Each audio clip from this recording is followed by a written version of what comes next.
Today we will be finishing out the end of Pictures of Dorian Gray. It's overcast today. I love when it's overcast. And yes, sometimes I try to do a recap of the Sapiens before I dive into the book. Today, I just didn't really see or notice anything really remarkable from Yuval's writing.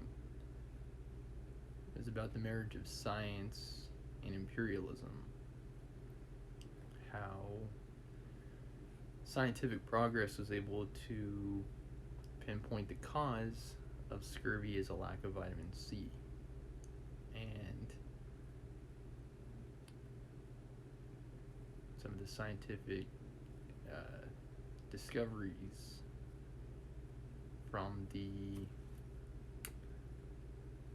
people of Tasmania, the Tasmanians, trying to change their way of life. And the Tasmanians being resistant to the efforts of the settlers to introduce them to other ways. It's like, I think it's probably like what it would be like if you were to go back into the Middle Ages and try to, show them an iPhone or something like that. They're going to resist those imperialistic influences because they like their way. They're used to their way. It's like trying to introduce another way, an outside way. And there are times where some cultures will be more receptive to outside cultures. Like Native Americans riding around on horses is one example. I would say in a historical context that indigenous peoples should have probably just been given a choice about what cultural aspects they would have liked to adopt. Maybe it's a little bit too civilized a way of thinking. I mean, even the most intelligent humans are still animals. But on that note, let's dive into Picture of Dorian. Okay, we are on chapter 19. We left off on chapter 18. Chapter 18, last time, on our last episode, James Vane was shot. He tragically lost his life in a hunting accident, trying to avenge his sister's death. Okay, let's see if we start on a high note today with that low note introduction.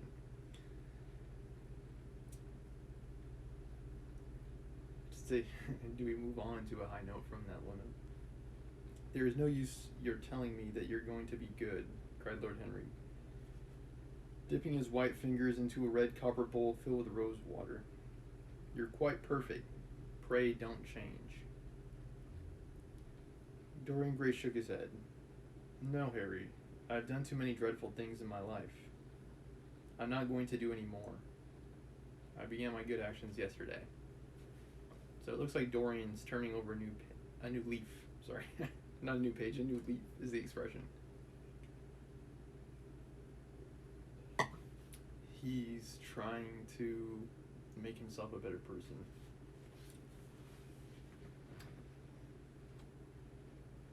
I'll be good, I'll be good. I'll love the world like I should. James Young credit. Where were you yesterday?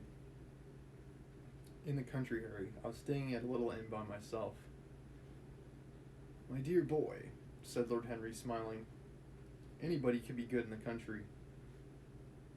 Mm-hmm. That's why you get lost in nature. You lose yourself out there. Because if you can get far enough into the wilderness, all the noise of humanity and society get lost. All the hullabaloo, all the racket. And yeah, into the wilds.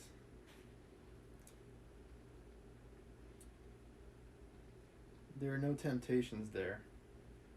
That is the reason why people who live out of town are so absolutely uncivilized. Civilization is not by any means an easy thing to attain to. There are only two ways by which men can reach it. One is by being cultured, and the other by being corrupt. Country people have no opportunity of being either, so they stagnate. It's like a lack of influence and a lack of societal color being splashed on people living out in the woods. Yeah, it's a pretty good thing, actually. You can achieve that. I don't think it's as negative as Lord Henry's portraying it. Like, it's really not that bad. Sotos. What happened? Hey, Sotos. What happened to model Dorian? He actually still looks young. He still looks the same. It's the portrait that doesn't.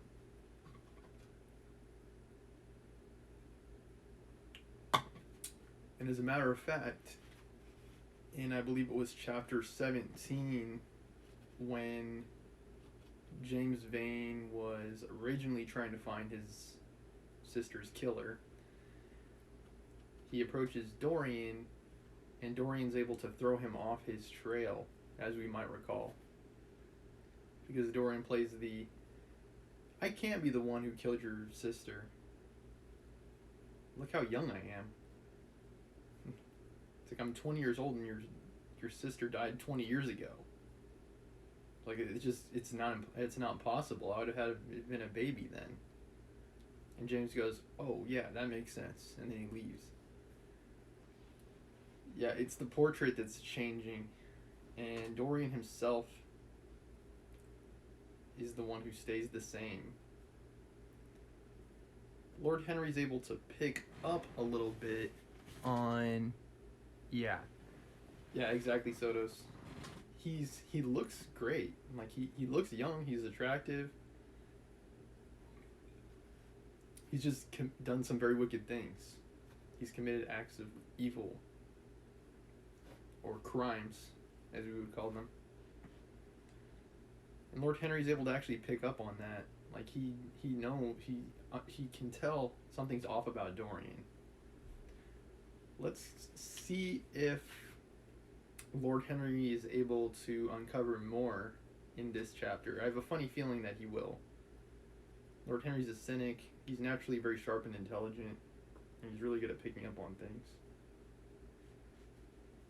It's actually pretty amazing that he hasn't understood anything differently by this point in the novel. Country people have no opportunity of being either, so they stagnate. Culture and corruption, echoed Dorian. I've known something of both. It seems terrible to me now that they should ever be found together. For I have a new ideal, Harry. I'm going to alter. I think I have altered. You've not yet told me what your good action was. Or did you say you'd done more than one? Asked his companion, as he split into his plate a little crimson pyramid of seeded strawberries, and threw a perforated shell-shaped spoon snowed white sugar upon them. I can tell you, Harry. It's not a story I could tell to anyone else. I spared somebody. It sounds vain, but you understand what I mean. She was quite beautiful and wonderfully like Sybil Vane. I think it was that which first attracted me to her. You remember Sybil, don't you? How long ago that seems? Well, Henry was not one of our own class, of course. She was simply... Oh, whoops, sorry. Not Henry. Hetty. Hetty was not one of our own class, of course. She was simply a girl in a village. But I really loved her. I'm quite sure that I loved her. All during this wonderful May that we have been having, I used to run down and see her 2 or 3 times a week. Yesterday she met me in a little orchard. The apple blossoms kept tumbling down on her hair, and she was laughing. We were to have gone away together this morning at dawn. Suddenly I determined to leave her as flower-like as I had found her. I should think the novelty of the emotion must have given you a thrill of real pleasure, Dorian. Interrupted Lord Henry, but I can finish your idea for you. You gave her good advice and broke her heart. That was the beginning of her reformation. It's like he's... She reminds him of a girl that he once knew. Usher credit. But Hetty really does remind Dorian of Sybil, and he's thinking that by taking a different action, he can somehow redeem himself. He can make good on the mistake that he made. Harry, you're horrible. You mustn't say these dreadful things. Hetty's heart is not broken. Of course she cried and all that, but there is no disgrace upon her. She can live like Perdita in her garden of mint and marigold, and weep over a faithless Florizel. Perdita and Florizel are lovers forbidden to marry in Shakespeare's The Winter's Tale, said Lord Henry, laughing as he leaned back in his chair. My dear Dorian, you've the most curiously boyish moods. Do you think this girl will ever be really contented now with anyone of her own rank? I suppose she'll be married someday to a rough carter or a grinning plowman. Well, the fact of having met you and loved you will teach her to despise her husband, and she will be wretched. From a moral point of view, I cannot say that I think much of your great renunciation. Even as a beginning, it is poor. Besides, how do you know that Hetty isn't floating at the present moment in some starlit mill pond, with lovely water lilies around her, like Ophelia? I can't bear this, Harry. You mock at everything, and suggest the most serious tragedies. I'm sorry I told you now. Like, he knows Lord Henry too well by now. Like, he can't feign surprise. Like, they've been together this long, like you should have expected. I don't care what you say to me. I know I was right in acting as I did. Poor Hetty. Excuse me. As I rode past the farm this morning, I saw her white face at the window like a spray of jasmine. Don't let me talk about it anymore. Don't try to persuade me that the first good action I've done for years, the first little bit of self-sacrifice I've ever known, is really a sort of sin. I want you to be better. I am going to be better. Tell me something about yourself. What is going on in town? I have not been to the club for days. It's like, tell me something good. Tell me something new. Prison reference. The people are still discussing poor Basil's disappearance. Basil Hallward, yeah.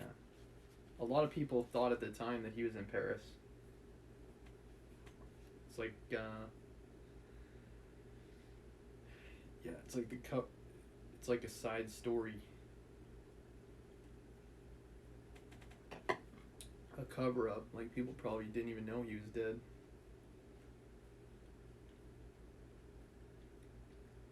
I should have thought they got tired of that by this time, said Dorian, pouring himself out some wine and frowning slightly. My dear boy, they've only been talking about it for 6 weeks, and the British public are not really equal to the mental strain of having more than one topic every 3 months. Actually, they're very similar to the American public that way. It's like right now we're focused on the hurricane. 3 months ago it was coronavirus vaccines. It's like, don't trouble us with more than one major thing at a time. We can't handle all that information. They've been very fortunate lately, however. They've had my own divorce case and Alan Campbell's suicide. Oh wow, even Alan Campbell. Interesting. Now they've got the mysterious disappearance of an artist. Is that his butler? Oh no, that's the that's the medical dude. Yeah, that's the medical dude that disposed of Basil's body, as we might recall. I think he actually was a doctor.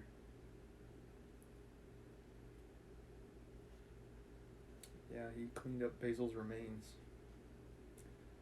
And apparently he killed himself. Wow. Now they've got the mysterious disappearance of an artist. Scotland Yard still insists the man in the grey ulster who left for Paris by the midnight train on the 9th of November was poor Basil. Yeah, see, a lot of people thought that. And the French police declare that Basil never arrived in Paris at all. Of course not. He was decomposing in Dorian's place at the time. I suppose in about a fortnight we shall be told that he has been seen in San Francisco. It's an odd thing, but everyone who disappears is said to be seen at San Francisco. And that's where some people disappear, coincidentally. By way of the Golden Gate Bridge.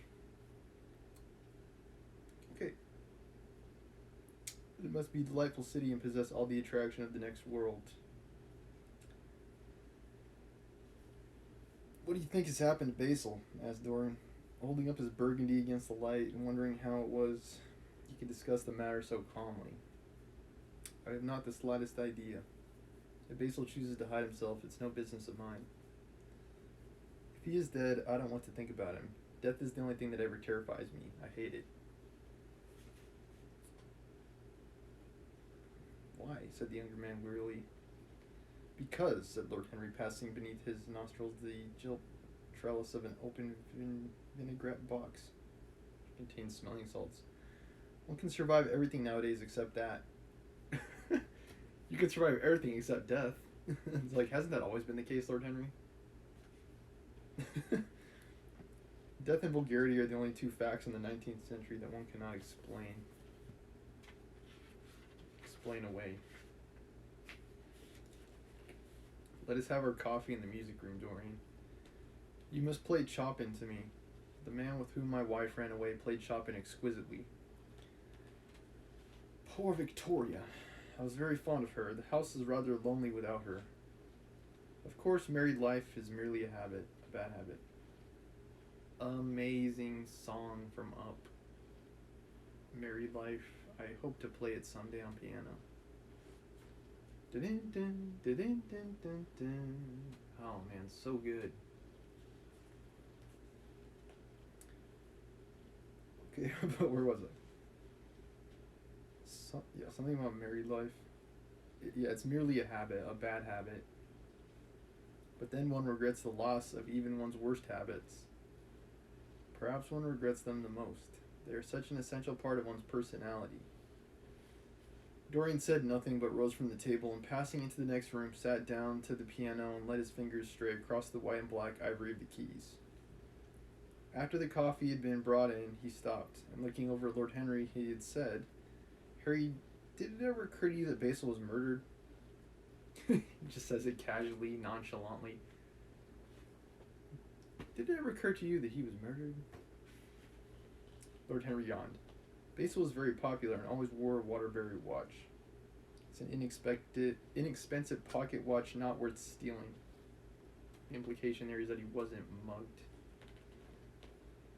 Why should he have been murdered? He was not clever enough to have enemies.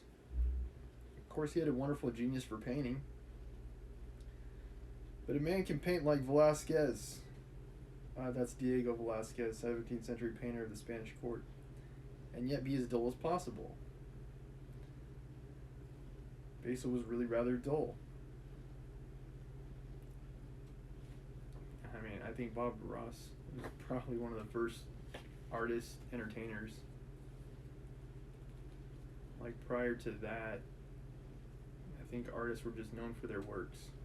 Like Dali, Van Gogh, Rembrandt. It's like, yeah, they were just known for their works. Their works speak for themselves. They had no need to entertain. He only interested me once, and that was when he told me years ago that he had a wild adoration for you, and that you were the dominant motive of his art. It's like, I guess it's cool if they can also entertain, but in the past, it hasn't really needed to be the case. And it probably isn't even the case in the modern day.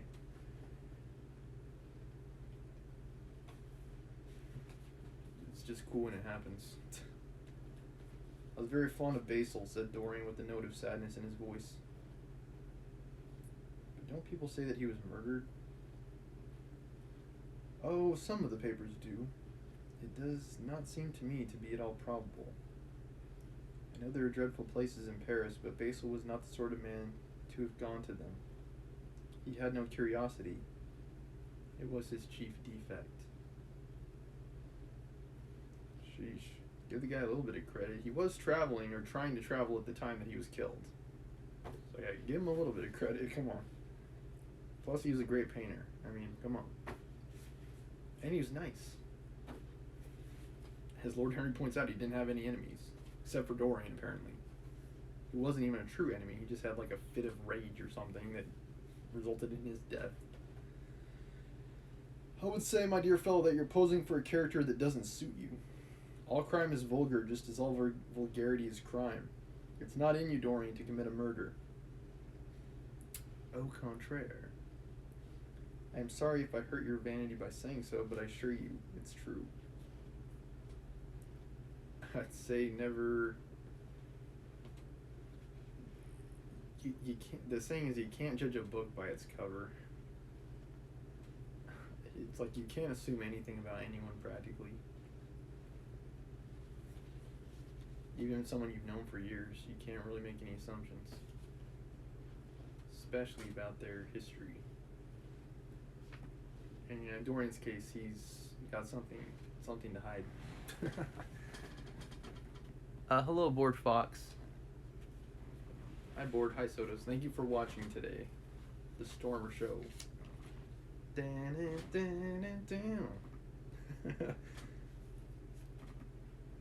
Yeah, I don't know. I might be streaming more.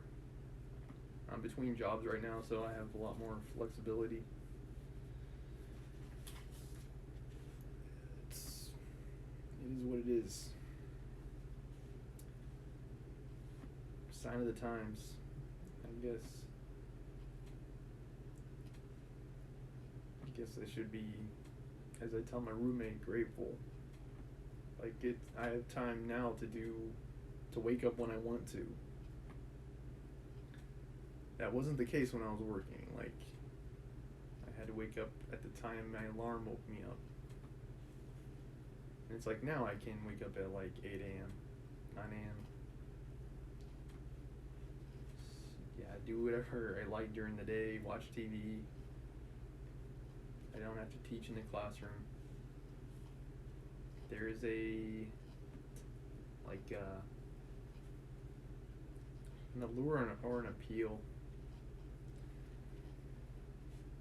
to being on your own schedule. Okay. And yeah, we're almost done with Dorian. Okay. Where am I? Crime belongs exclusively to the lower orders. I don't blame them in the smallest degree. I should fancy that crime was to them what art is to us, simply a method of procuring extraordinary sensations.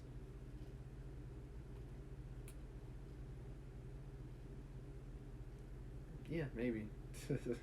I guess that is the case in some crimes, especially crimes of passion. A method of procuring sensations? Do you think then that a man who has once committed a murder could possibly do the same crime again? Don't tell me that. Of course it's the case, Lord Henry. Oh, anything becomes a pleasure if one does it too often, cried Lord Henry, laughing. That is one of the most important secrets of life. I should fancy, however, that murder is always a mistake.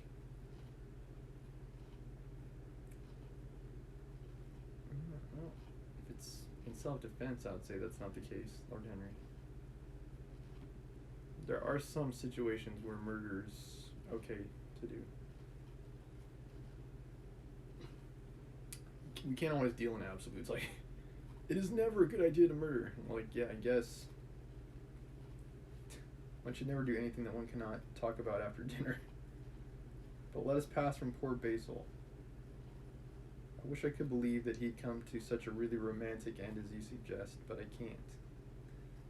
Like in the case of Basil, there really was no reason for that. Like that was unpremeditated. Just murder for the sake of murder. Like, yeah, there's no reason for that. But let us pass from poor Basil. I wish as you suggest, but I can't. I dare say he fell into the sign off of an omnibus, and that the conductor hushed up the scandal. Yes, I should fancy that was his end. I see him lying now on his back under those dull green waters with the heavy barges floating over him, and long weeds catching in his hair. Do you know? I don't think he would have done such more good work. During the last 10 years, his painting had gone off very much. You really think he would just fall into the river like that? Lord Henry, really? Dorian heaved a sigh. Lord Henry strolled across the room and began to stroke the head of a curious Java parrot, a large gray-plumaged bird with pink crest and tail that was balancing itself upon a bamboo perch. As his pointed fingers touched it, it dropped a white scales of crinkled lids over black glass-like eyes and began to sway backward and forward. Yes, he continued, turning around and taking his handkerchief out of his pocket. His painting had quite gone off. It seemed to me to have lost something. It had lost an ideal. I believe what he's referring to is Dorian meeting Lord Henry, funnily enough. I think that was what changed. The snow-covered hill was walked on. When you and he ceased to be great friends, he ceased to be a great artist. It's like Dorian himself represented like a type of ideal to Basil. And then it's like once that changed, he lost like his muse, his purpose for creating.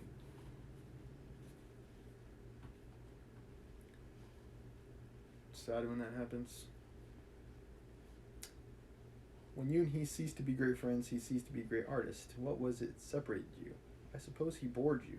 If so, he never forgave you. It's a habit bores have. By the way, what has become of that wonderful portrait he did of you? Come on, Lord Henry. You gotta be a little bit faster than that, dude. It's like beating around the bush a lot.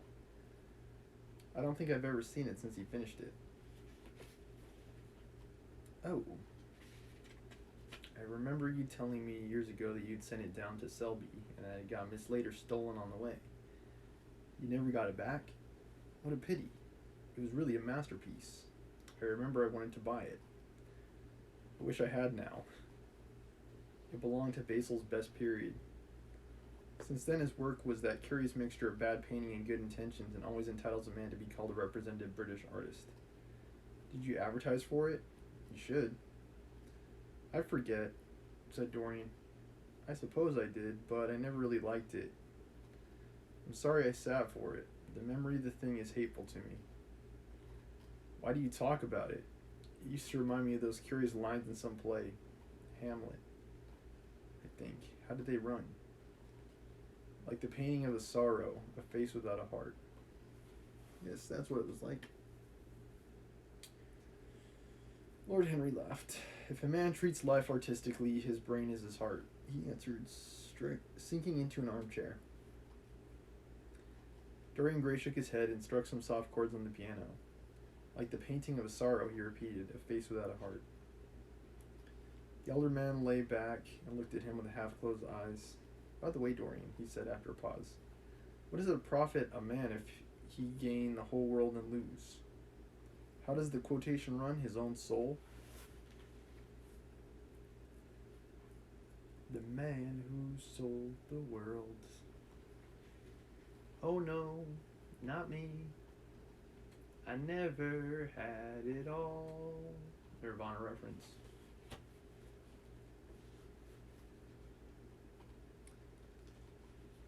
The man who sold the world.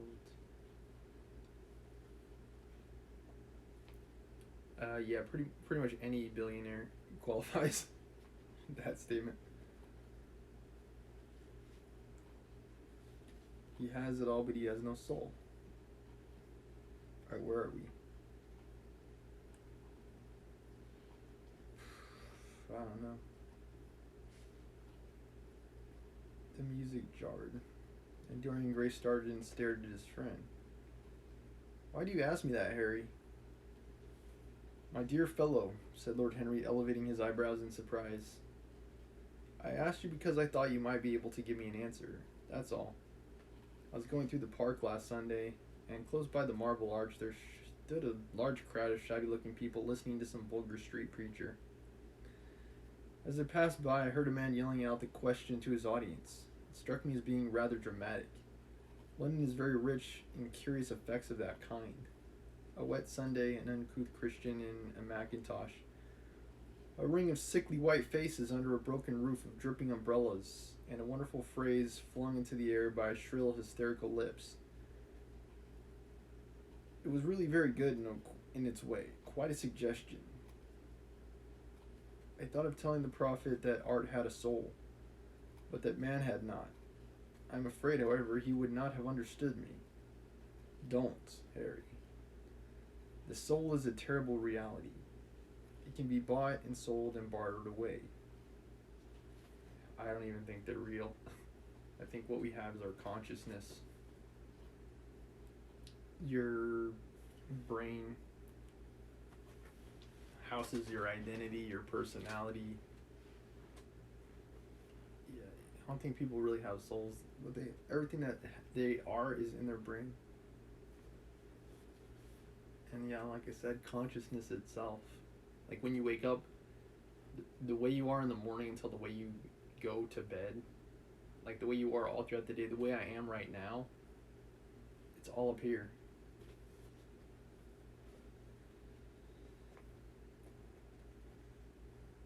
Yeah, but people used to think that in addition to their brains, they also have immortal souls, manifestations of their good deeds and bad deeds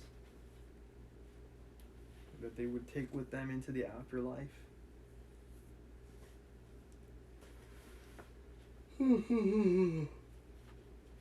Harry's saying it's a terrible reality. It can be poisoned or made perfect. There's a soul in each one of us. I know it. Do you feel quite sure of that, Dorian? Quite sure. Ah, then it must be an illusion. Things one feels absolutely certain about are never true. That is the fatality of faith and the lesson of romance. How grave you are. Don't be so serious.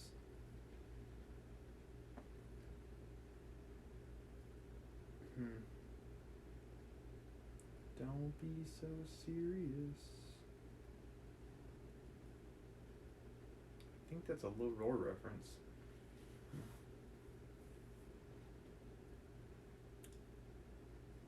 What have you or I to do with superstitions of our age?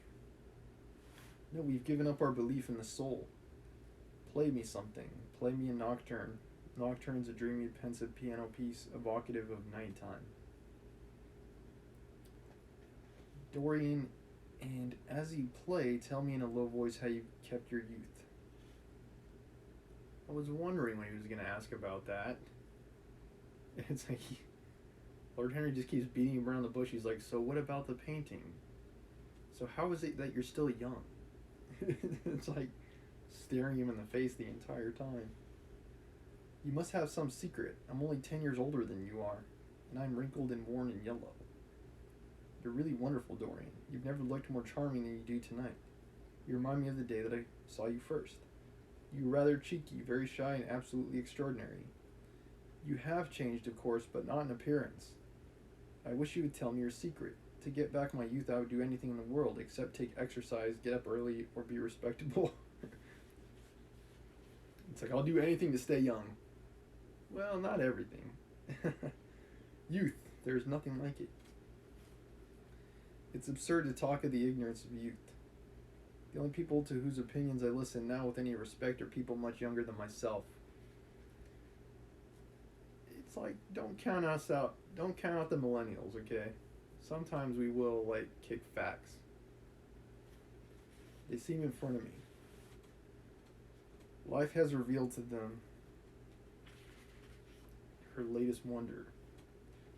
As for the aged, I always contradict the aged. I do it on principle. If you ask them their opinion on something that happened yesterday, they solemnly give the opinions current in 1820, when people wore high stocks, believed in everything, and knew absolutely nothing. High stocks are wide bands of cloth worn around the neck. How lovely that thing you're playing is. I wonder, did Chopin write it at Majorca with the sea weeping around the villa and the salt spray dashing against the panes? It is marvelously romantic. What a blessing it is that there is one art left to us that is not imitative. Don't stop. I want music tonight. He's like, just keep playing. Just keep playing to drown out all my pain and sorrow. It seems to me that you're the young Apollo, and that I am Marsyas. Marsyas is in Greco-Roman mythology a satyr who challenges Apollo to a flute-playing contest, loses, and is flayed alive. There you go. Just don't lose to Apollo, whatever you do. Listening to you, I have sorrows, Dorian, of my own, that even you know nothing of. The tragedy of old age is not that one is old, but that one is young. I am amazed sometimes at my own sincerity. Ah, Dorian, how happy you are. What an exquisite life you've had. You've drunk deeply of everything. You've crushed the grapes against your palate. Nothing has been hidden from you. Yeah, I'd say so. He's had a very charmed life. And it's all been to you no more than the sound of music. It has not marred you. You're still the same. Walter Pater wrote of Leonardo da Vinci's painting the Mona Lisa that her imagined incarnations have been to her but as the sound of lyres and flutes. Yeah. Walter Pater did that. Yes, you were the same. I wonder what the rest of your life will be. Don't spoil it by renunciations. At present, you're the perfect type. Don't make yourself incomplete. You're quite flawless now. You need not shake your head. You know you are. Besides, Dorian, don't deceive yourself. Life is not governed by will or intention. Life is a question of nerves and fibers and slowly built up cells in which thought hides itself and passion has its dreams. You may fancy yourself safe and think yourself strong, but a chance tone of color in a room or a morning sky, a particular perfume that you had once loved, and that brings subtle memories with it, a line from a forgotten poem that you had come across again, a cadence from a piece of music that you'd cease to play.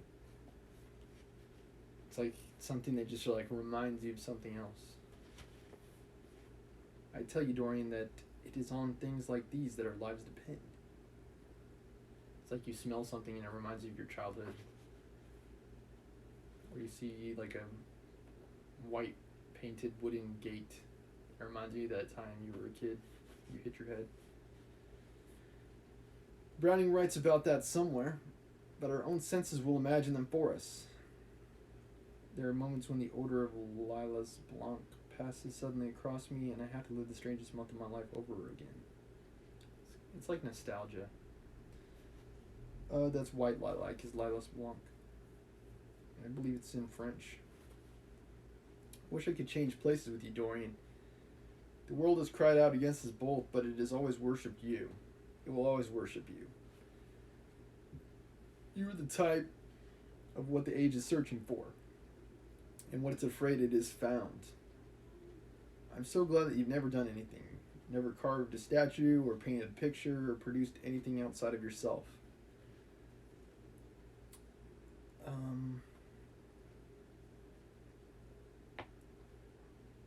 Yeah. I'm trying to create a contrast to that. Be a creator, create things outside, external, things that are not referenced by something else, things that do not originate from something else. But I would say it's extremely challenging to create something truly novel that has never been done before. I think practically everything that we see, hear, notice, observe is based on something else. Like it started from somewhere else, something else that was really great. It's based on that. But he's saying that Dorian, yeah, he doesn't create. Alright, yeah, okay. Life has been your art. You've set yourself to music. Your days are your sonnets. Dorian rose up from the piano and passed his hand through his hair. Yes, life has been exquisite, he murmured, but I'm not going to have the same life, Harry. And you must not say these extravagant things to me. You don't know everything about me. I think that if you did, even you would turn from me. You laugh. Don't laugh. I think he's actually right about that. Why have you stopped playing, Dorian? Go back and give me a nocturne over again. Look at the great honey-colored moon that hangs in the dusky air. She's waiting for you to charm her. If you play, she will come closer to the earth. It reminds me of that scene from It's a Wonderful Life where he George lassos the moon. I can pull it right down for you. I can just pull it right down. All it takes is a nice little piano piece.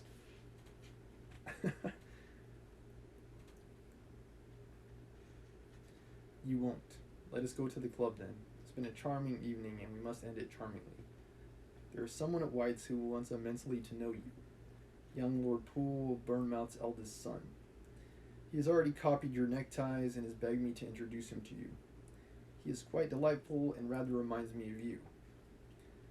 I hope not, said Dorian with a sad look in his eyes. But I am tired tonight, Harry. I shan't go to the club. It is nearly 11 and I want to go to bed early. I have felt that way many a time in my own life. It's like, I'm just going to go to bed. I can't stand the thought of going out. Do stay. You've never played so well as tonight. There is something in your touch that was wonderful. It had more expression than I had ever heard from it before.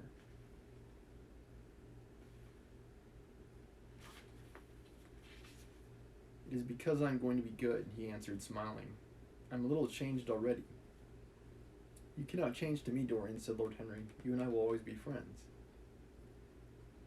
You poisoned me with a book once. I shall not forgive that. I believe it was a red book. Harry, promise me that you will never lend that book to anyone. It does harm. Dorian. Again. Don't blame him for everything that you've done. My dear boy, you're really beginning to moralize. You will soon be going about it like the converted and the revivalists, warning people against all the sins of which you had grown tired. You're much too delightful to do that. Besides, it is no use. You and I are what we are, and we will always be what we will be. As for being poisoned by a book, there's no such thing as that. It's like violence in video games kind of thing.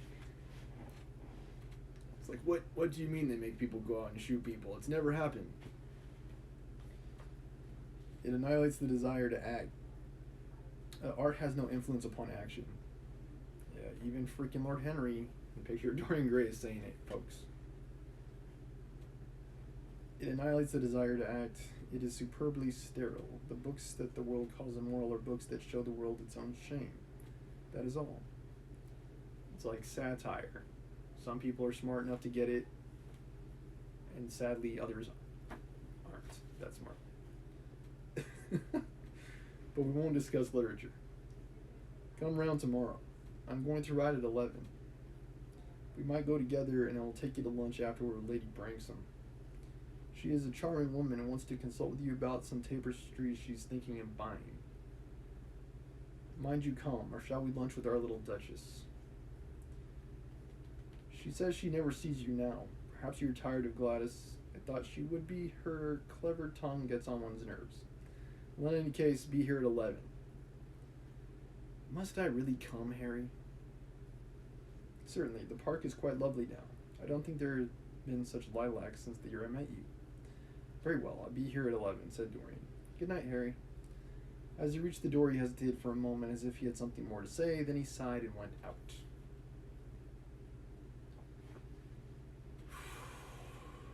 Lord Henry is seeking wisdom. He is seeking answers, and he is not getting them. It's like Dorian is not revealing the great... He's not granting the reveal. He's just not revealing anything. Chapter 20. It was a lovely night. What a night. Yeah, I'll try to give references every time I make one. What a lady, what a night. December 1963. December back in 63. I was born in 91. July 2nd.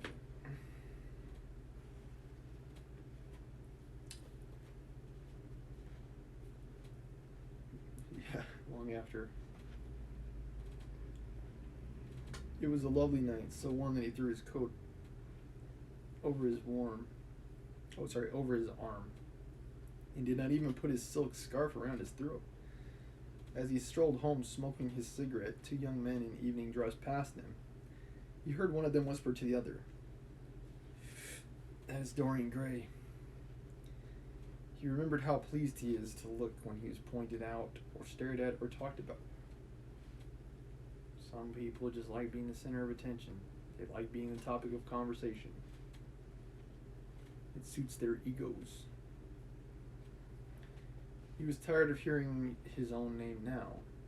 Half of the charm of the little village where he had been so often lately was that no one knew who he was. He had often told the girl whom he had lured to love him that he was poor, and she had believed him. He told her once that he was wicked, and she laughed at him, and answered that wicked people were always very old and very ugly. Like the Wicked Witch. Or Lord Voldemort, who's it? Darth Sidious? Emperor Palpatine?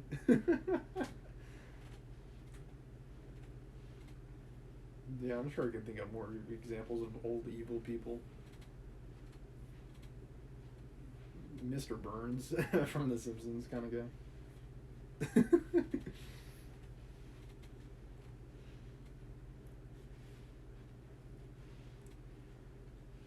Okay, where are we? Yeah, Mr. Burns from The Simpsons.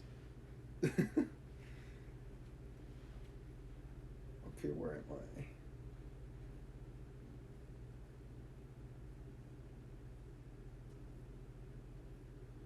Okay, what a laugh she had. Just like a thrush singing.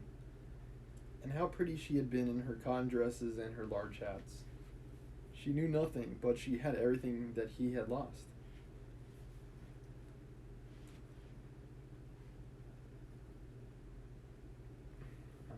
I'm not sure what Oscar Wilde means by that. Interesting though. It's an interesting comment. She had everything that he had lost. Maybe innocence, a clear conscience. Yeah, maybe. When he reached home, he found his servant waiting up for him. He sent him to bed and threw himself down on the sofa in the library and began to think over some things that Lord Henry had said to him. Was it really true that one could never change? No, as I often remark, we're always changing. Like, literally all the time. He felt a wild longing for the unstained purity of his boyhood. His rose-white his rose-white boyhood, as Lord Henry had once called it. He knew he had tarnished himself, filled his mind with corruption, and given horror to his fancy.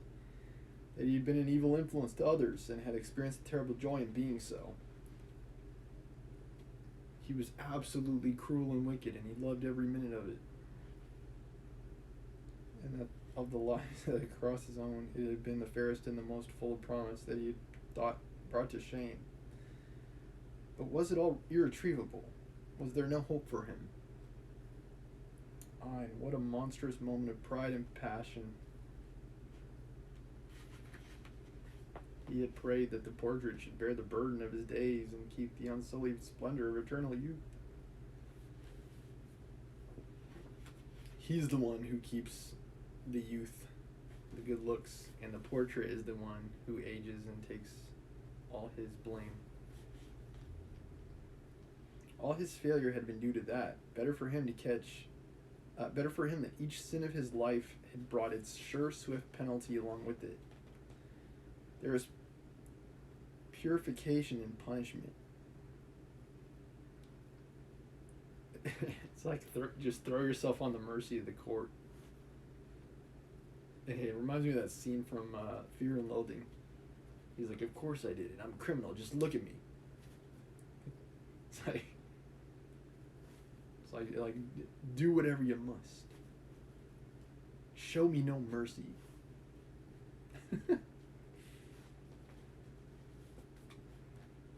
Why try to hide it? Yeah, I did it.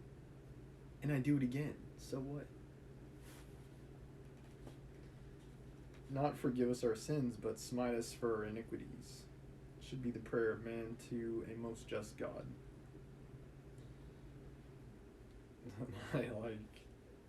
Yes. For every wrong thing that I've done, strike me with a bolt of lightning. If I have committed any wrongs, hit me with a falling ice cream truck. And live. SpongeBob reference. The curiously carved mirror that Lord Henry had given to him so many years ago was standing on the table, and the white-limbed cupids laughed round it as of old. He took it up as he had done on that night of horror, when he had first noted the change in the fatal picture, and with wild, tear-dimmed eyes looked into its polished shield. Once, someone who had terribly loved him had written to him a mad letter ending with these idolatrous words: "The world is changed because you are made of ivory and gold. The curves of your lips rewrite history." Basil. I don't think anyone in the novel has adored Dorian as much as Basil. Not even Sybil. The phrases came back to his memory, and he repeated them over and over to himself. Then he loathed his own beauty, and flinging the mirror on the floor, crushed it into silver splinters beneath his heel. It was his beauty that had ruined him, his beauty and the youth that he had prayed for. But for those two things his life might have been free from stain.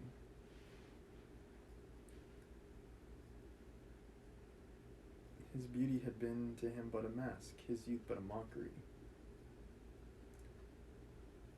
It's like, if only it were different somehow. His beauty had been to him but a mask. What was youth at best? A green and unripe time, a time of shallow moods and sickly thoughts.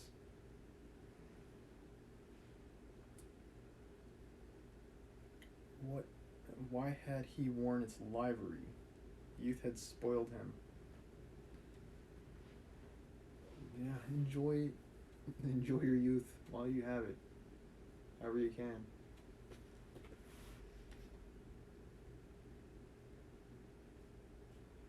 Some will always be that way.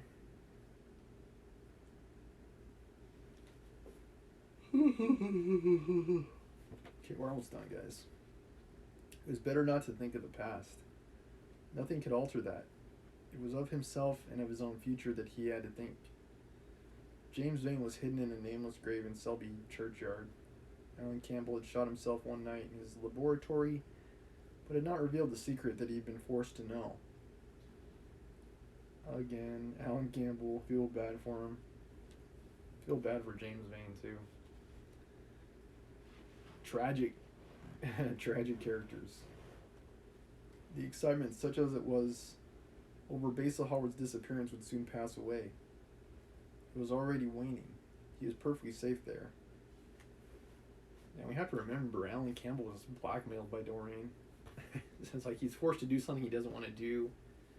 He has to live with his guilt, and then he chooses not to. He's like I did something bad. Boom. Yeah, I feel really bad for Alan Campbell. The excitement, such as it was over Basil Howard's disappearance. Nor indeed was it the death of Basil Howard that weighed most upon his mind. It was the living death of his own soul that troubled him. He could not forgive him that. It was the portrait that had done everything. It's like a chicken and egg type discussion. It's like he's blaming the painting. It's like, I did all these wicked things because he gave me the painting. If it wasn't for that dang painting, I would have led a just life, a pure life. Basil had said things to him that were unbearable, and that he had yet borne with patience. The murder had been simply the madness of a moment. As for Alan Campbell, his suicide had been his own act. He had chosen to do it. It was nothing to him. Was it really, Dorian?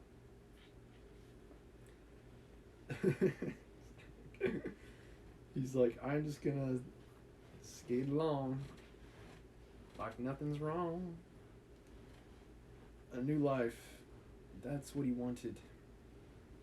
That was what he was waiting for. He's like, everything else may be in ruins. Humanity might be destroyed, but as long as I still live, everything's okay. It's like as long as I'm still here, it's good. He'd spared one innocent thing at any rate. He would never again tempt innocence. He would be good. As he thought of Hetty Merton, he began to wonder if the portrait in the locker room had changed. Surely it was not still as horrible as it had been. Again, it's like he thought that by leaving Hetty without getting involved with her, that he's redeeming himself. So yeah, maybe. Did he even bother to look at the portrait before he destroyed it? Perhaps if his life became pure, he would be able to expel every sign of evil passion from the face. Perhaps the signs of evil had already gone away. He would go and look. He took the lamp from the table and crept upstairs. As he unbarred the door, a smile of joy flitted across his strangely young-looking face and lingered for a moment about his lips. Yes, he'd be good, and the hideous thing that he had hidden away would no longer be a terror to him. He felt as if the load had been lifted from him already. He went in quietly, locking the door behind him, as was his custom, and he dragged the purple hanging from the portrait. A cry of pain and indignation broke from him. He could see no change, save that in the eyes there was a look of cunning, and in the mouth the curved wrinkle of the hypocrite.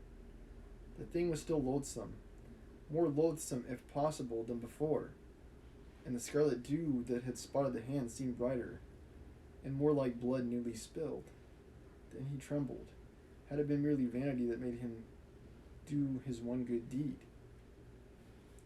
Or the desire of a new sensation, as Lord Henry had hinted with his mocking laugh? Or that passion to act a part that sometimes makes us do things finer than we are ourselves? Or perhaps all of these? And why was the red stain larger than it had been? I don't know, maybe it has to do with motive. Motive and intention. What was your intention, Dorian? It seemed to have crept like a horrible disease over the wrinkled fingers. There was blood on the painted feet. So the blood had dripped. Blood even on the hand that had not held the knife. Confess? Did it mean that he was to confess? It almost reminds me of like Christmas Carol in a way. He's like, is there still time? Can I still go back and give everyone money and stuff? That's what it reminds me of. Like, is there a time spirit to make it all right? But he's talking, instead of to this ghost, he's talking to the painting. The inanimate painting of himself that looks ugly. to give himself up and be put to death. He laughed. He felt that the idea was monstrous. Besides, even if he did confess, who'd believe him? There was no trace of the murdered man anywhere. Everything belonging to him had been destroyed. He himself had burned what had been below stairs. The world would simply say that he was mad. Yeah. They would shut him up if he persisted in his story.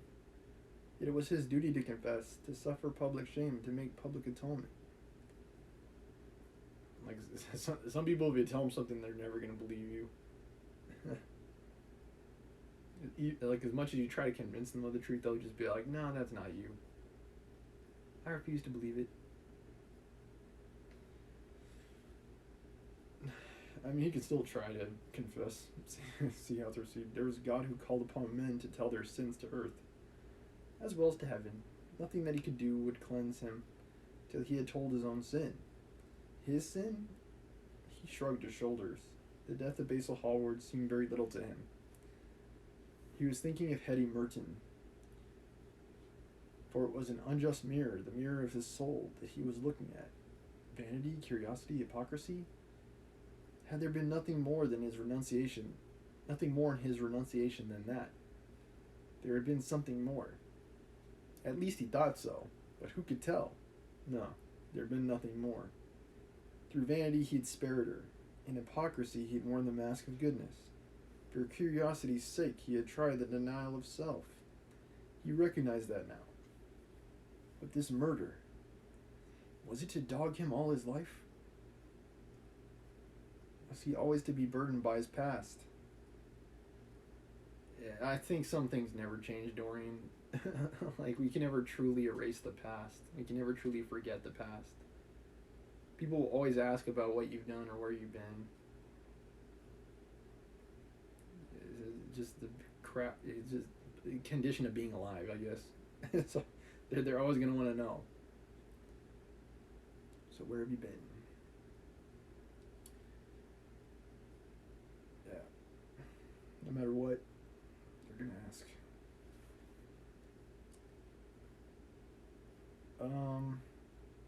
Was he really to confess? Never. There was only one bit of evidence left against him. The picture itself. That was the evidence. He would destroy it. I thought he already had, but yeah, I guess not. Why has he kept it so long? Once it had given him pleasure to watch it changing and growing old. Of late he had felt no such pleasure. It had kept him awake at night. When he had been away, he had been filled with terror, lest other eyes should look upon it. It had brought melancholy across his passions. Its mere memory had marred many moments of joy. It had been like conscience to him. Yes, it has been conscious. Sorry, not conscious. Conscience. Like devil on the shoulder, angel on the right. Its mere memory marred many moments of joy. It had been like conscience to him. Yes, it has been conscience. He would destroy it. He looked around and saw the knife that had stabbed Basil Hallward. He cleaned it many times till there was no stain left upon it. It was bright and glistened. As it had killed the painter, so it would kill the painter's work. And all that meant, it would kill the past. And then, when that was dead, he'd be free. It would kill this monstrous soul life. And without its hideous warnings, he would be at peace. It's like, in a very practical sense, the only moment that exists is the present moment.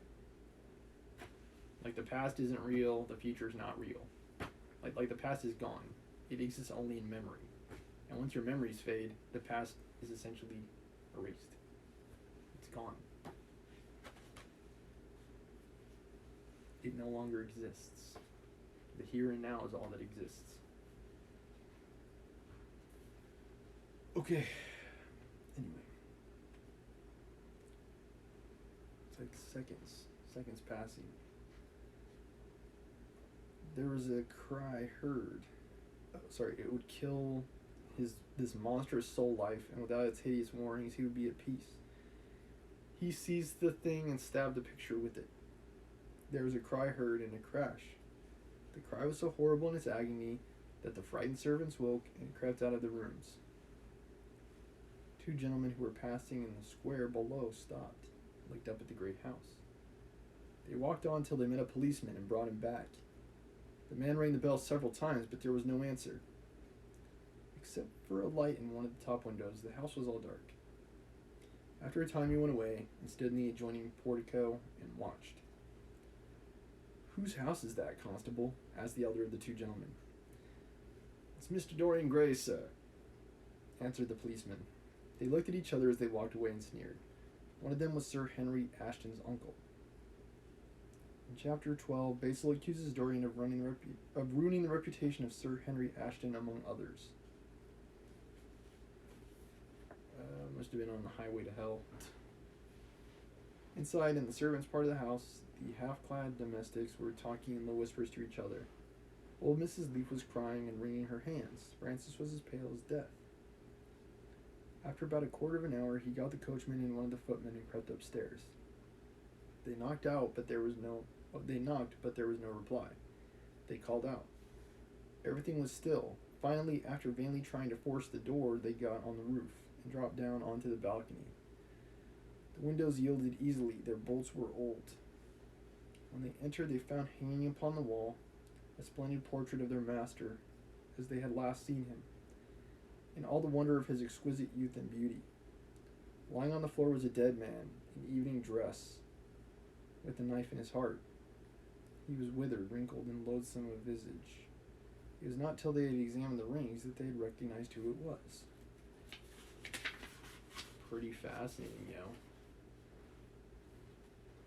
It kind of reminds me of the end of Black Swan. In a way, it's like she ends with the performance, he ends with the painting. Yeah. And that was the last page, Dorian's death.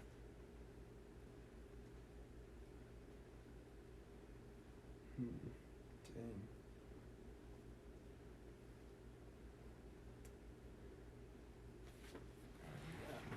Take a look at the endnotes, guys, but there you have it. The painting takes all of the weight of his sins and then he destroys it. And then he passes away.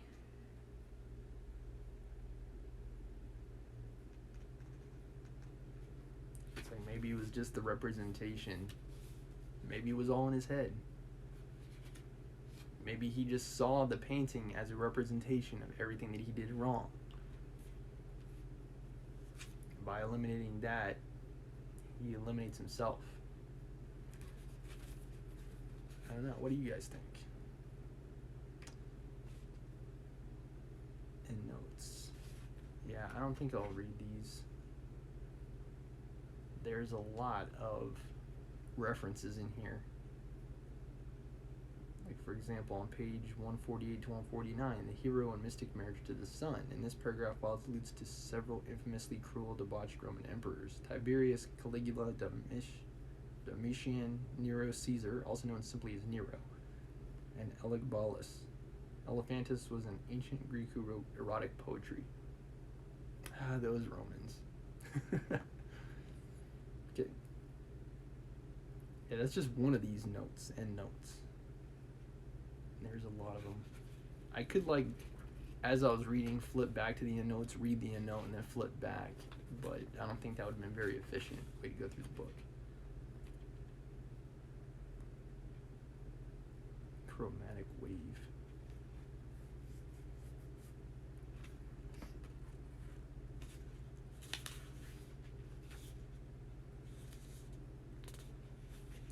Alright, inspired.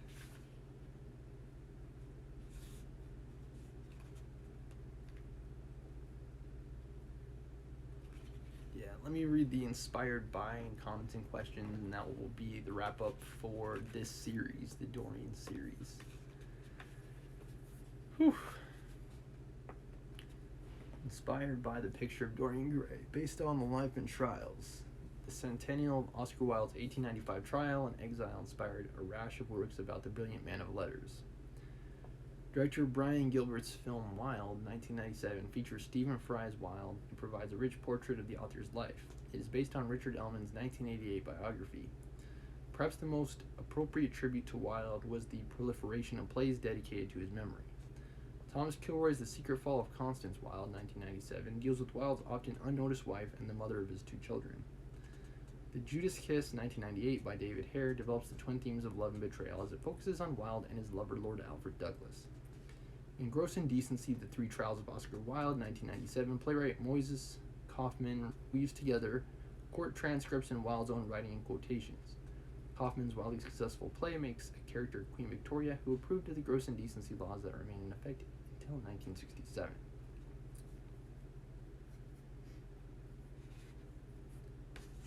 There is a film adaptation of The Picture of Dorian Gray. With its visual drama, The Picture of Dorian Gray lends itself readily to cinema. MGM's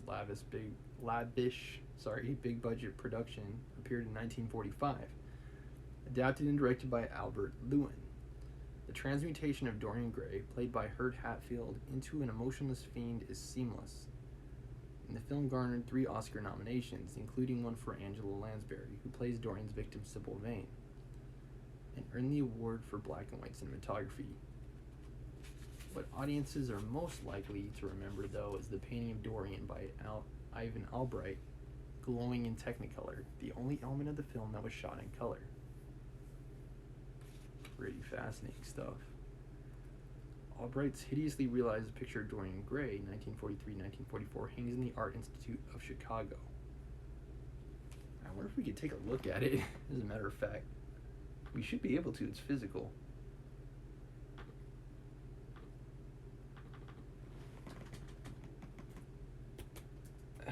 Let's try Albright.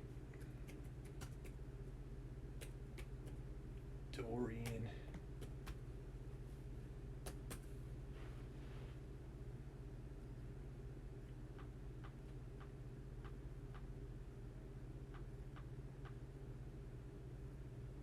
Yeah, let's take a look.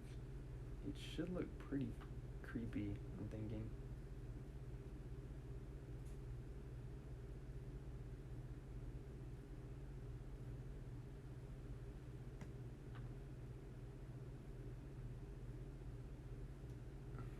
Check it out, guys. It's like it.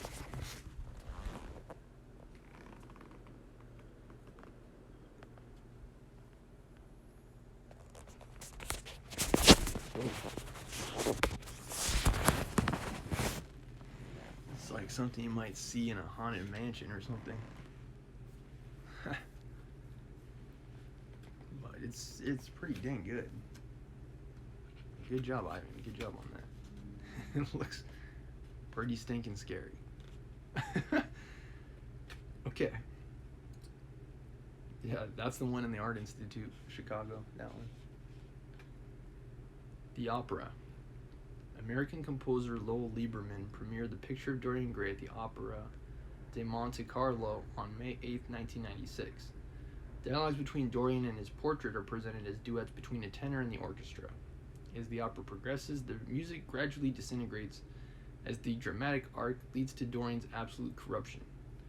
Lieberman has also composed classical pieces based on poems by Stephen Crane, William Butler Yeats, Walt Whitman, and Henry Wadsworth Longfellow. Sequels. In 1997, British poet and literary biographer Jeremy Reed published a sequel to Wilde's novel that is vaguely pornographic and hallucinatory in tone. It is titled simply Dorian. At Reed's hand, Wilde's cruel hero survives the destruction of his portrait to become an opium addict and a master of the occult arts. It seems like Oscar Wilde wouldn't really agree.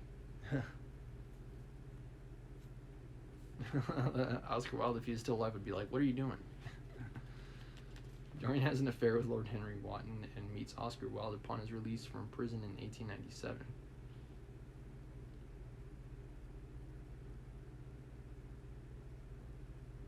Yeah, I don't know if you'd be with us at all. Reed also edited The Picture of Dorian Gray, the Lippincott edition, which restores many of the references to homosexuality that Wilde was forced to write out of the book. That seems like... Yeah, that seems good. I'll putting that sub back in. Which features illustrations by Aubrey Beardsley. In a modern adaptation of Wilde's novel, Will Self, with Dorian in Imitation, that's 2003, brings Dorian Gray to June 1981 with the summer of the royal wedding of Charles and Diana. Basil Hallward is now a video installation artist in whose piece Cathode Narcissus, a naked and perfect Dorian, appears on a series of television monitors. The video Dorian becomes aged and deceased. I'm sorry, not deceased, diseased. And many of his friends contract AIDS and HIV-related illnesses. Dorian's criminality transmutes into murder as he knowingly infects other men with the disease he carries without symptom. Wow.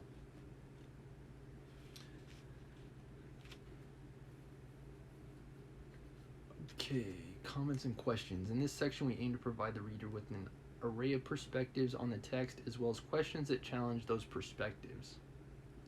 The commentary has been called from sources as diverse as reviews contemporaneous with the work, letters written by the author, literary criticism by later generations, and appreciations written throughout history. Following the commentary, a series of questions seeks to filter Oscar Wilde's depiction of Dorian Gray through a variety of points of view and bring about a richer understanding of this enduring work. Oscar Wilde himself says, "Each man sees his own sin in Dorian Gray. What Dorian Gray's sins are, no one knows. He who finds them has brought them." From the Scots Observer, July 12, 1890. I somewhat try to see things from his perspective, like if I had done X, how would I feel in his shoes? Like, you know, you can still try to confess, see how it's received. Lord Alfred Douglas. Some people have decided that the late W.E. Henley was a great editor and a great critic. If Henley had been anything approaching either of those two things, he would have seen and appreciated the value of Oscar Wilde. And if we refer to any of the much lauded and much regretted reviews or journals which were conducted by Henley, we find that so far from appreciating Oscar Wilde, it was he who led the attack against him, an attack which was conducted with the utmost malevolence and violence. The subject of the first great attack made by Henley on Oscar Wilde was the picture of Dorian Gray. Henley affected to think that this was an immoral work and denounced it as such. Now, anybody who, having read Dorian Gray, can honestly maintain that it is not one of the greatest moral books ever written is an S. It is briefly the story of a man who destroys his own conscience. The visible yeah, I would agree. Like, maybe by a previous standard, it's deplorable, but by today's standard, it's like, yeah, it's just a guy who makes several bad choices. The visible symbol of that conscience takes the form of a picture, the presentment of perfect youth and perfect beauty, which bears on its changing surface the burden of the sins of its prototype. Now I'd say it stands the test of time pretty well. Like some of the ideas, concepts, and themes are still present today. It is one of the greatest and most terrible moral lessons that an unworthy world has had the privilege of receiving at the hands of a great writer.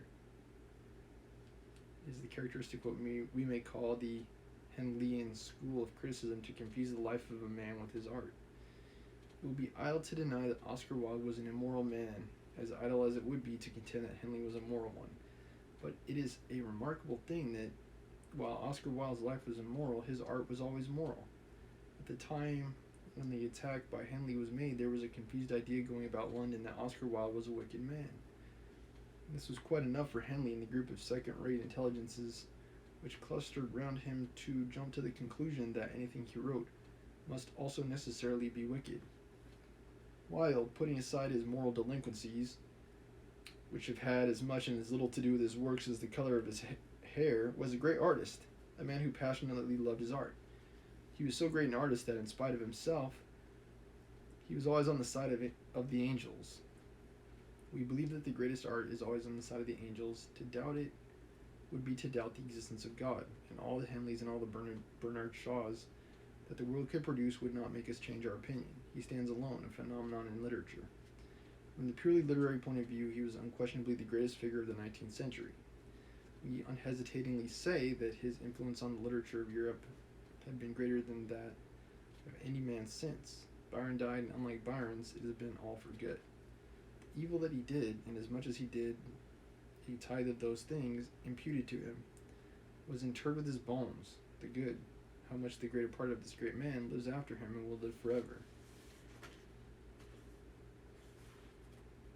James Joyce, now we move on to questions, and that'll be it for today. James Joyce. The pulse of Wilde's art is a sin. He deceived himself into believing that he was the bearer of good news of neo-paganism to an enslaved people. His own characteristic qualities, the qualities perhaps of his race, wit, generosity, and a sexless intellect, he placed at the service of a theory of beauty which, according to him, was to bring back the golden age and the joy of the world's youth. But if some truth adheres to his subjective interpretations of Aristotle, to his restless thought that proceeds by sophisms and not by syllogisms, to his assimilations of other natures, alien to his own as the delinquent is to the humble, is the inherent truth in the soul of Catholicism, that man cannot arrive at the divine heart except through that sense of separation and loss called sin.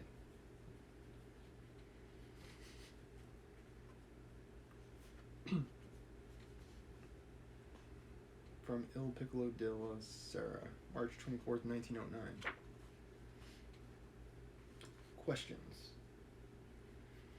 How is Wilde's defense of the picture of Dorian Gray in the Scots Observer similar to his preface in the novel?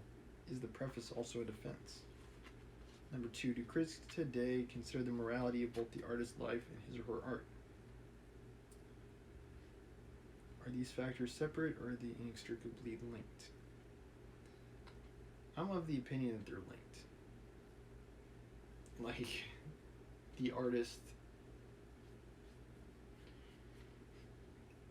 is always present in his art. Like, the art is a reflection of the artist. The art is not just created, but informed by the artist. I don't remember the preface too well, so I can't answer number 1. In literature, as perhaps in life, the supernatural is often a metaphor for the psychological. If the transformation of the painting is psychology made visible, whose psychology? Are we to understand that Dorian does ugly things, or that he does things that he considers ugly? Or that the society around him considers ugly? I like this question a lot. It's a good question.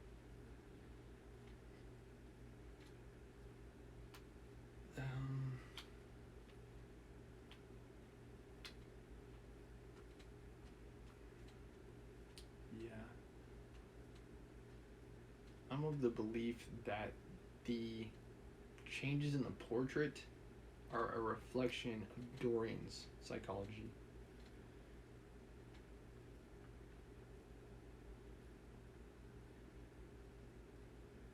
Dorian does ugly things,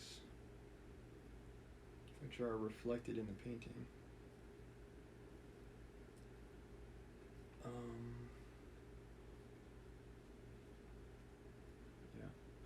Yeah, it's a good question. Supernatural is a metaphor. Yeah, I think it's most frequently evidenced in horror, but I don't know. Maybe present in other places too. Is sin ugly or beautiful? Can you do saintly things that are ugly?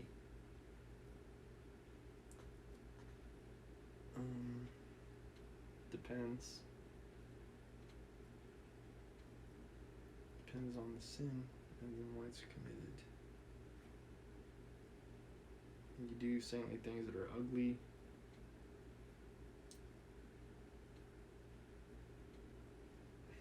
Perhaps. I don't know. Sin itself, as I said, is based in religion. The entire concept is based in religion. And it's somewhat also rooted in philosophy. It's like notions of right and wrong, virtue and sin. At the end, Hallward and Dorian are dead, and Lord Henry is a defeated and disappointed man. Are they punished? perhaps unconsciously self-punished for their sins. Dorian, I would say no. I don't think he's punished in any way.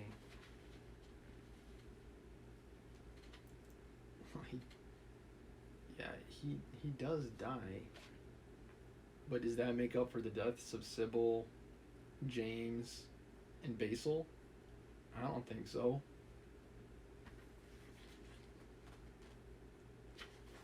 And who else? Howard. I don't think Howard needs to be punished in any way.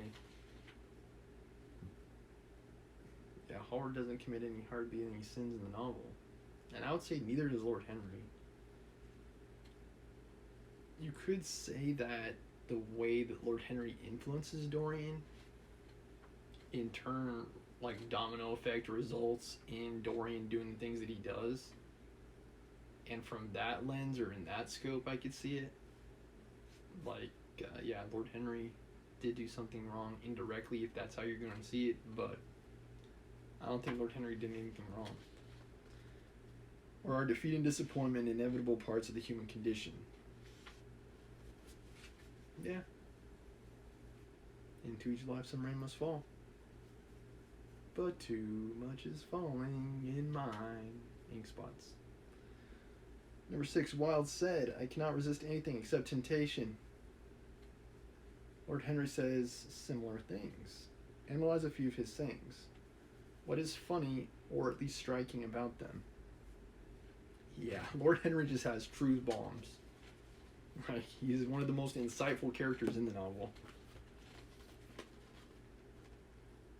You could see him as a conduit somewhat of some of Oscar Wilde's own insights.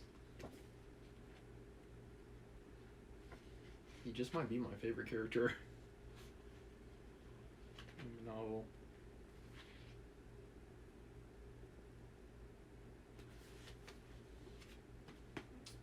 Yeah. Can I remember any of his insights before I sign off today?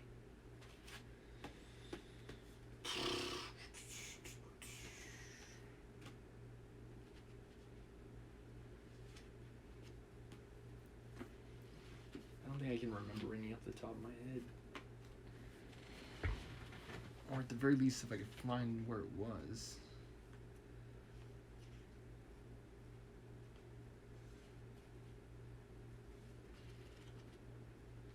You can point to youth and age. Yeah, core concept, youth and age. You can't preserve it.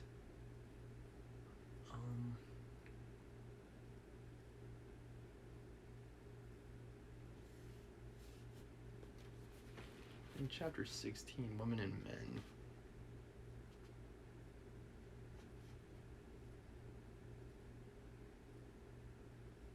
Woman's memory.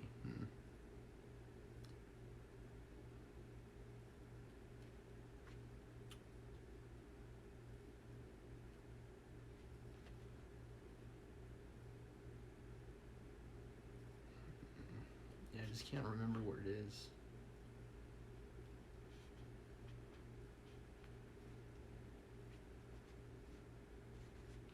It might have been before that in chapter 15.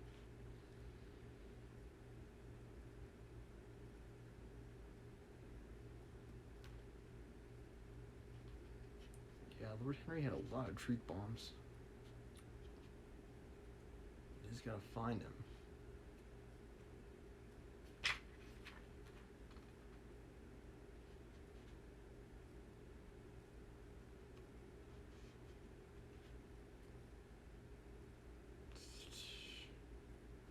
I'd say if it takes me... Okay, here's one. I'm like, the dude has like a list of sayings. Like, I had to be able to find one before we wrap up today. Come on.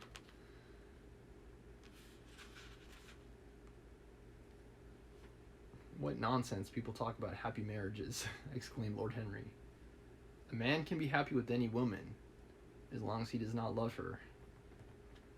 What a cynic you are, cried the old lady, pushing back her chair. I like women who have a future and a past. I like men who have a future and women who have a past. That was Lord Henry.